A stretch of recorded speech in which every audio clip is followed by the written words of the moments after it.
कर्ण के जीवित होने के कारण युधिष्ठिर का अर्जुन को धिक्कारना। संजय कहते हैं, महाराज, धर्मात्मा राजा युधिष्ठिर की यह बात सुनकर अति वीर अर्जुन इस प्रकार बोले, राजन, आज जब मैं संशप्तकों के साथ युद्ध कर रहा था, उस समय अश्वत्थामा बाणों की वर्षा करता हुआ सहसा मेरे सामने आदम का। मेरा रथ देखते ही उसकी सारी सेना मेरे साथ युद्ध करने के लिए खड़ी हो गई। तब मैं उस सेना के 500 वीरों को मारकर अश्वत्थामा पर जा चढ़ा। अश्वत्थामा अपने तीखे बाणों से मुझे और भगवान श्री कृष्ण को पीड़ा देने लगा। मेरे साथ लड़ते समय उसके पीछे 808 बैल बाणों का बोझा ढो रहे थे। उसने वे सभी बाण मुझ पर चलाए, किंतु मैंने अपने सहायकों से उन सबको नष्ट कर डाला। तत्पश्चात उसके ऊपर मैंने वज्र के समान 30 बाण मारे। उनसे छिप जाने के कारण उसका रूप शिकारी जानवर के समान दिखाई देने लगा। फिर तो अपने समस्त शरीर से खून की धारा बहाता हुआ वह सूत पुत्र के रथियों के दल में घुस गया। उस समय उसको दूसरे प्रधान योद्धा भी खून से लथपथ ही दिखाई पड़े। तदनंतर कौरव सेना को पराजित तथा सैनिकों को भयभीत देखकर कर्ण 50 प्रधान रथियों को साथ लेकर बड़ी तेजी के साथ मेरी ओर चला। मैंने उसके सैनिकों का तो संहार कर डाला, मगर कर्ण को वहां ही छोड़कर आपका दर्शन करने के लिए जल्दी से यहाँ चला आया। मैंने सुना कि कर्ण ने युद्ध में आपको बहुत घायल कर दिया है। कर्ण बड़ा क्रूर है, उसके सामने से आपका यहाँ चला आना अनुचित नहीं है। मैं समझता हूँ वह समय युद्ध से हटाने का ही था। युद्ध में अपने सामने ही मैंने कर्ण के अद्भुत अस्त्र को देखा है। पांचालों में कोई भी ऐसा वीर नहीं है जो आज कर्ण का वेग सह सके। महाराज, सात्यकी और धृष्टद्युम्न मेरे पहियों की रक्षा करें। राजकुमार युधामन्यु तथा उत्तमौजा ये मेरे भाग की रक्षा में रहें।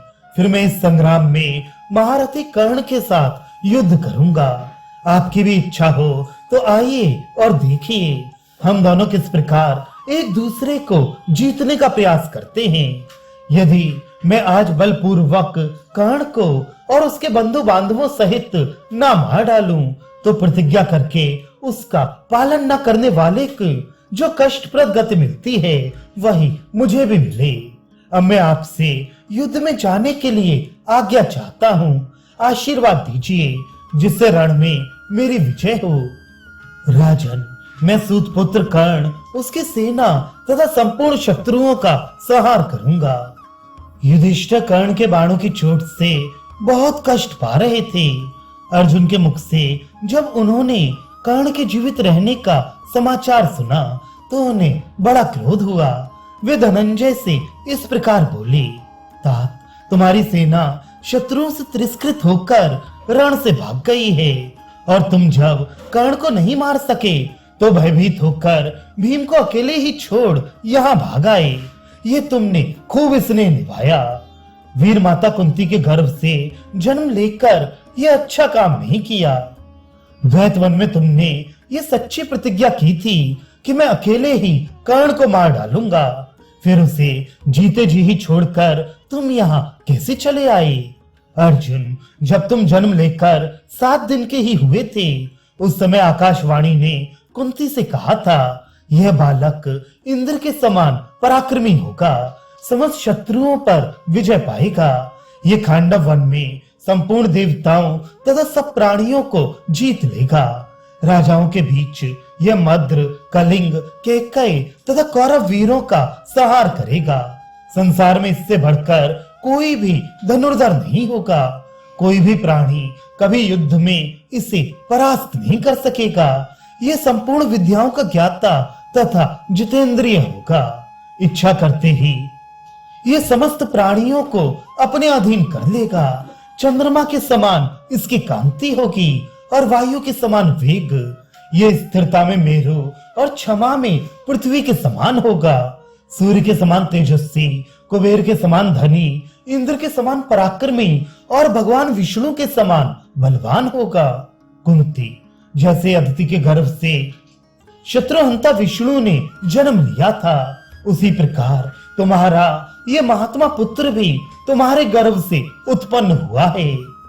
अपने पक्ष की विजय तथा शत्रु पक्ष का संहार करने में इसकी ख्याति होगी।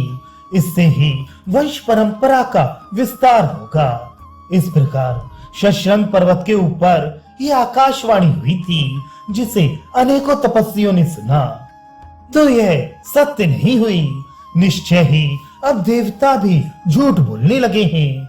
सदा ही तुम्हारी प्रशंसा करने वाले बड़े बड़े ऋषियों के मुख से भी मैंने ऐसी बातें सुनी हैं। इसलिए मुझे दुर्योधन की उन्नति के विषय में कभी भी विश्वास नहीं हुआ तथा आज तक मुझे इस बात का भी पता नहीं था। तुम कर्ण के भय से डरते हो। ऐसी परिस्थिति में अब मैं क्या कर सकता हूँ? आज कौरवों, अपने मित्रों तथा अन्य संपूर्ण योद्धाओं के सामने मुझे सूत पुत्र के वश में होना पड़ा। इसलिए मेरे जीवन को धिक्कार है। पार्थ, यदि तुम्हारा पुत्र महारथी अभिमन्यु आज जीवित होता तो वह शत्रु पक्ष के संपूर्ण महारथियों का नाश कर डालता। उसके रहते युद्ध में मुझे ऐसा अपमान कभी नहीं उठाना पड़ता। यदि घटोत्कच जीवित होता तो भी मुझे युद्ध से विमुख नहीं होना पड़ता। किंतु मैं अपने अभाग्य के लिए क्या कहूँ? जान पड़ता है मेरे पूर्व जन्म के पाप बड़े ही प्रबल हैं। तभी तो दुरात्मा कर्ण ने तुम्हें तिनके के समान भी ना गिनकर मेरे साथ वह व्यवहार किया जो किसी बंधुहीन एवं असमर्थ मनुष्य के साथ किया जाता है। जो पुरुष आपत्ति में पड़े हुए को उससे छुड़ाता है वही सच्चा बंधु और सुहृद है, ऐसा प्राचीन मुनियों का कथन है। तथा सत्पुरुषों ने भी इस धर्म का सदा ही पालन किया है, परंतु तुमने नहीं किया। तुम्हारे पास विश्वकर्मा का बनाया हुआ रथ है, जिसके धुरे से कभी आवाज नहीं होती तथा जिसकी ध्वजा पर वानर विराजमान है। यही नहीं, तुम्हारे हाथ में गांडीव जैसा धनुष है तथा भगवान श्री कृष्ण तुम्हारा रथ हाँकते हैं। इन सबके होते हुए भी तुम कर्ण से डरकर भाग कैसे आए? यदि युद्ध में आज कर्ण का मुकाबला करने की शक्ति नहीं रखते तो जो राजा तुमसे अस्त्र बल में बड़ा हो उसे ही अपना गांडीव धनुष दे दो। धिक्कार है तुम्हारे इस गांडीव को, धिक्कार है तुम्हारे भुजाओं के पराक्रम को तथा धिक्कार है तुम्हारे इन असंख्य बाणों को। अग्नि के दिए हुए इस रथ और ध्वजा को भी धिक्कार है।